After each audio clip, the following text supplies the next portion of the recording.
My artist name is Oddisee. My real name is Amir Al Khalifa Muhammad.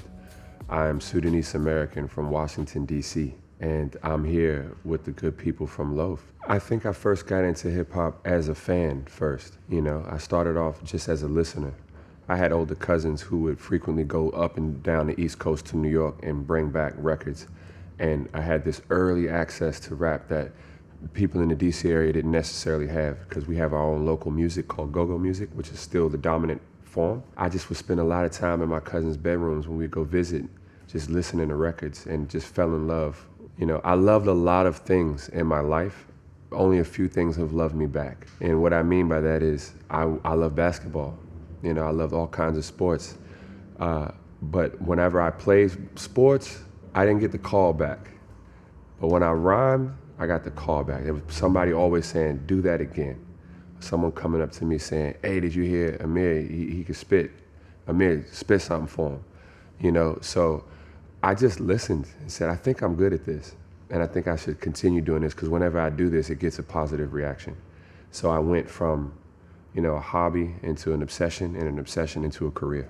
I think the earliest artists that I listened to were artists who were simply just popular, because that's what we had access to, and whatever my cousins brought back from New York down to the DC area. And then the first record I bought myself was Midnight Marauders by Tribe Called Quest. That's the first album that I went to the store and bought myself. And I think that put me on my journey of my taste in rap. I like a myriad of things. Like I listen to all kinds of rap, even to today. But the music that I make still resonates with the music that I first purchased with my own money and time. I think all of our, just as people, our backgrounds shape us. It's the sum of what we are, right?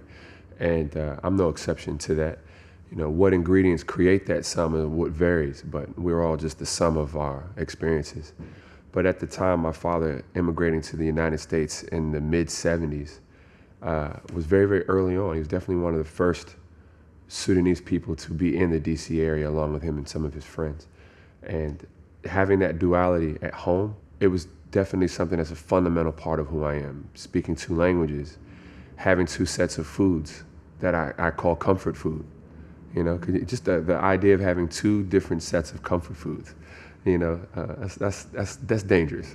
Two different religions in my household. My mother's Christian, my father's Muslim. Those divisions, albeit a blessing for me, led to the demise of my parents' relationship. They were divorced by the time I was 3 years old. And I was raised by my father. And my dad had this really, really nice apartment in this area called Silver Spring, Maryland. It was a 3-bedroom apartment. I had my own room, he had his own room, and there was a spare room. And at any given day, week, there was some new guy who just come from Sudan that my father was helping out. And those are all my surrogate fathers and uncles. Those guys raised me. And I'm still very close to them today, and I consider them my family. So I was raised in a very strong Sudanese community that was inside a very strong African-American community. And I reaped the benefits of both musically, culturally, exposure, everything. I very, very thankful for my childhood and my upbringing. Yeah, we all have those stories of that spare room. And if you don't have the spare room to take in new family members or relatives or acquaintances, you have a spare bed. And my friends would come over and be like, why you have so many beds in your house? It's like, you just stick around, you'll find out. I grew up not accustomed to privacy, because even in Sudan, there's no privacy. I spent my summers, June, July, August, every year from 6 years old to 18 in Sudan. And we had a very traditional Sudanese house, which is a wall all the way around the compound. And when you walk in, it's a courtyard. And that courtyard is where you greet people, and then there's different rooms. There's a kitchen area, there's room for guests with saloon, saloon, right? Salon in English, I guess. But we slept all together as a collective family in the courtyard every night. So all these beds would get pulled out, and my grandmother, my aunts, my uncles, my cousins, we would sleep communally outside under the stars. So you don't want something that you never had. So privacy was not something I was ever looking for. As a genre, fashion and hip hop are so intertwined, right? It's almost like a part of it. You can't be a part of listening to this music if you aren't conscious of your appearance, for better or for worse, right? Where I come from is the wealthiest population of black people in the United States. And it was a huge importance placed on appearance when you went to public school where I'm from. You wouldn't make it throughout the day if you didn't look sharp. Like, you would be attacked, right? Like, everybody's sizing you up from the time you come in the morning, like, what kind of shoes are those? You know, what you think you're doing with that little hat, you know? So we very much paid attention to what we were wearing. That's where the focus of the importance on appearance comes from. And that's something that I've, even as an adult, tried to deal with, because it wasn't always a positive thing. Sometimes too much focus on appearance and not enough on education. With that being said, the DC area is unique for having a thriving middle class. A lot of our style nods that we took attention to weren't necessarily at the time what the rest of Black America was even on. For instance, the #1 shoe going back to the 80s to now in DC is New Balance. We wear New Balance before we wear Nikes or anything else. We had adopted a Black Ivy prep appearance in the DC area before it was ever a thing elsewhere in the country. So to have on a pair of New Balance and a Gap hoodie in all gray that says Gap on it with a pair of khakis and your favorite sports team hat was like standard wear where I grew up, you know? And those were kind of the things that were the foundation of my style, where it was more rooted in, and these are terms that I didn't know until later on, but the DC style, we have a couple different ones, whether it's the street one or the smart one, but it was rooted in Americana. And I think that's where the origins of my style influence come from. And from Americana, it went into workwear, military wear, and then into Ametora, which is the Japanese expression of Americana. So, you know, as selvage denim looms shut down in America and moved to Japan, the DC interest in denim followed to Japan. You know, so I think where I'm from is a very unique place in how it influences style. It was our relationship with our surroundings and our proximity to whiteness and what we had available in our stores versus other areas. DC wasn't as segregated as a lot of other major cities in the United States. It was majority Black up until maybe 10 years ago. So even in the New Balance example, it was our street culture and our drug dealers who wanted to show off that they had money. When they would go into a department store, they said, what's the most expensive sneaker you have here? And at the time in the 80s, New Balance would have been the most expensive sneaker you could buy. So they bought that sneaker. But that sneaker might not have been stocked in other cities. But it was our proximity to congressmen and government officials who had these massive homes and incomes and lived in Potomac, Maryland, and Northwest Washington, D.C., and Northern Virginia, that these clothing stores were catering to them. So when you were somebody from the streets and you had money, this is what you had access to show that you had money. My last full-length album, entitled To What End, was really about my reasonings for doing what I do, and then it kind of evolved into being the reasons why any of us do anything. So to what end is just some different way of saying why. You know, to what end are you willing to go to get what you want, and why is it important to you? And the question started to arise during the pandemic, where I started for the first time in my career to have self-doubt. And the self-doubt kind of crept up during a time where I was just home with this insane amount of time on my hands that I haven't had in over a decade prior.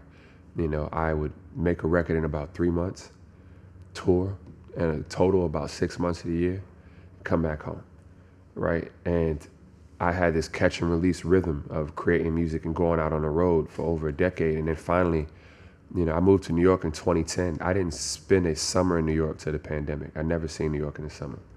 So I find myself with a lot of time on my hands. So I'm just making music constantly. I don't like anything that I'm making. I said, why am I doing this? You know, should I be doing something else? And it's like, no, this is what I should be doing. This is what I'm good at. And I have to push through. And I need to push through because this is how I make a living. This is how I take care of my family.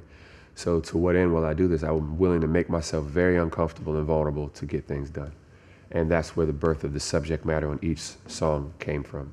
Each song is basically, to what end will you go through for this thing? And one song could be about money, love, friendship, you know, will you let guilt or remorse cripple you? You know, these are the things that I discuss on the record. And it's basically an album about why do you do what you do. If I could take any credit for it, honestly, I can't. I just observed my father growing up, run his own business. And, you know, he's my hero to this day. And the music that I gravitated towards had an indie ethos to it from its inception, you know. It's the late 90s, early 2000s, and I'm very much still a fan of A Tribe Called Quest and The Roots and Mos Def and Talib Kweli and artists of that caliber. And these weren't artists that were making a living for being famous or being on radio. So if I'm following in their footsteps, I have to do as they do. And the path was laid out for me, you know. I just chose to listen to it and go down that path. So, you know, from a youngin', I'm watching my dad wake up in the morning and handle business by himself. And the artists that I'm listening to are doing the exact same thing, and none of them are wildly rich or wildly famous. So that level of popularity or fame was never my blueprint. I think if you were to ask me what does authenticity mean at different points in my life, I would give you different answers every time. And how I can answer that right now is what feels real, right, and just to you right now. Because with more information or more understanding on how you feel about today, you might not feel as though what you did today was authentic once you learn something else about the process. One of my favorite books by Malcolm Gladwell discusses how we have an experience side to our brains and a narrative side. The experience side is everything that you go through, and the narrative is what you tell yourself. It's very difficult to make those match up. So what is authenticity if your experiences and your narratives don't often meet and stay glued together, right? An example in the book, which is one of my favorite, is he says, I'm gonna work out every day this year is my New Year's resolution, but when it's time to work out, you sit on the couch and you eat pizza. You meant it when you said that. You did mean it. That was your truth. But in practice, you didn't do it. Is it right for someone to call you a liar? I don't think that's fair to call someone a liar when they had the intention to do something, but they didn't do it. Obviously, intention isn't enough. Right now, what's authentic to me is my moral compass of right and wrong. Doing unto others as I want done unto me. And authenticity is minding my business. That's the most authentic thing. And minding my business doesn't just mean staying out of other people's affairs. Minding my business is, if this is my lane, don't jump in somebody else's and try to be something that I'm not. Just continue to do you. You know, what is me is going to evolve. It has always evolved. And I'm sure many of my peers who knew the version of me 20 years ago might see me as inauthentic to how they remember me, but they have no idea who I am now. So authenticity is something that constantly evolves. Sure, I've passed up opportunities that weren't good for me. Absolutely. I just like, this doesn't sit well with me. The answer is no. I've also taken opportunities that I didn't like, but were good for me, because there's this compromise that you have to make, because there's no separation between art and commerce. But at the end of it, I have a moral compass. You know, I'm not going to throw nobody under the bus, but very recently I recorded a song to production that I do not like, but the production's good, and there will be people who love it. It's not bad. It's really, really good production. It's just not what I like, and it's definitely not what I'm on right now. But the artist who sent it to me sent me something that he thought I would be on based on previous works, right? And he's not wrong, because previously I would have been on that, right? And we're back to authenticity. But I did the track nonetheless, because it's a good song. I don't like it personally, but people will, and that will be someone's favorite song. Yeah, I don't like to harbor on the things that, no, I wouldn't do them because I have some line and I don't cross it, because there are things that I still do that even I myself don't like, you know? So yeah, I've definitely had those instances where some big corporation has got their hands in something that I'm not interested in being connected with or associated with. But at the same time, some up and coming artist who, you know, really wants a feature, and I don't like the production, but they're a really, really good person, and they're gonna grow, right? Give them the feature.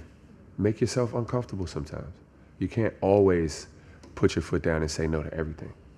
I have never truly reaped the benefits of living in New York, because I am an introvert and a creature of solitude when it comes to my creative process. So the amazing rooftop parties and the gigs and the shows and the jam sessions and the late night get-ups I am not present at any of them, and I never have been. But New York has been very beneficial for me because New York allows you to create your own New York. There's a New York that they tell you about that never sleeps, that you gotta jump in head first. And then there's the New York that you don't hear about, where there's a plethora of speeds that you could find yourself in. And my New York is a beautiful New York. I found a sweet spot on meeting with people who actually sign checks, and they like to meet for coffee at lunchtime. And they know not to hit me up at night. And it's been a beautiful, beautiful relationship of people coming, flying into New York from all over the world, and they hit me up. Yo, Amir, are you in town? Yes. Swing by my studio. I'm there from 9 to 5. And at 9 to 5, Monday through Friday, the amount of business I get done within the confines of my own space that I don't have to leave, I would never be able to get done anywhere else in the world. Brandon Stanton from Humans of New York, who commissioned me to do the soundtrack for the first series when it was picked up by Netflix, Facebook, that was done in my house. You know, he came over for a coffee. You know, the amount of coffees that I've just had in my place where I am personally making people coffee and making deals, I will take that over meeting anybody at some event at nighttime. So you can do those things in New York, but my New York is a New York of office hours and good conversations during the day, and it's been very advantageous. Breaking bread is a very important thing to me. You know, as being of Sudanese ancestry, we basically have one word in our dialect. Maybe it's in other dialects as well. It's one word that summarizes to sit and chat amongst the people. It's called etwannas. One word to describe an entire experience, because that's how important it is to us culturally. Breaking bread means camaraderie. Breaking bread means that you're ready to take that next step in a relationship, regardless of what type of relationship that is. It says, I trust you, and that I want to break bread with you. I want to share with you. I want to share resources with you. Something that's precious to me and my survival, I want to experience with you. Coming from Sudanese ancestors, that's very, very important. It's safe to say I would owe a lot of my success in building relationships and closing deals with the art of breaking bread with people in my own home. When people come into my space and I serve them coffee and I make them food and we'll have a shisha afterwards, that is my form of breaking bread with them. And that's something that leaves a lasting impact on them that makes them want to work with me in the future. It's very important to me. We're good? That was good? All right, cool.